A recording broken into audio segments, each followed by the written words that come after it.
প্রতিযোগী দেশগুলোর তুলনায় উৎপাদন খরচ কম হওয়ায় ডেনিমের বিশ্ববাজারে বাংলাদেশের শীর্ষস্থান দখলের সুযোগ রয়েছে বলে মনে করছেন সংশ্লিষ্টরা। রাজধানীতে শুরু হওয়া ১৬তম ডেনিম এক্সপোর উদ্বোধনী অনুষ্ঠানে এমনটাই জানিয়েছেন তারা। এবারের প্রদর্শনীতে ফ্যাশনের পাশাপাশি এ খাতের টেকসই উন্নয়ন, সক্ষমতা বৃদ্ধির বিষয়টিও গুরুত্ব পাবে। মেহেদী হাসানের রিপোর্ট। ওয়ালটন ফ্রিজ কিনে অনেকের মতো আপনিও হয়ে যেতে পারেন মিলেনিয়াল। সেরা পণ্যের সেরা অফার।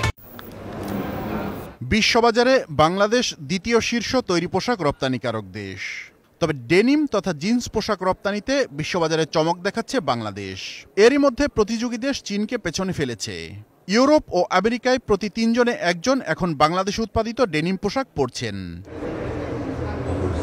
প্রায় $৬৪ বিলিয়ন ডেনিমের বিশ্ববাজারে নিজেদের আধিপত্য আরও সুদৃঢ় করতে প্রতি বছরই ঢাকায় আয়োজন করা হয় ডেনিম এক্সপো।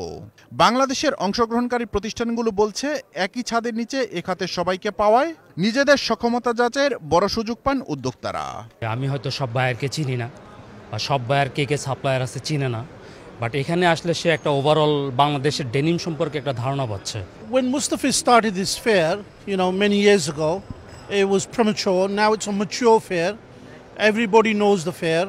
অংশ নিয়েছে বিদেশি অনেক প্রতিষ্ঠানও। তারা কেউ নিয়ে এসেছে উন্নত মানের ফেব্রিক, আবার কেউ বা এনেছে নতুন নতুন প্রযুক্তি। কিছু ফেব্রিক আছে এখনো বাংলাদেশ করতে পারেনি, তবে Bangladesh I believe that within next 2-3 years Bangladesh will do everything.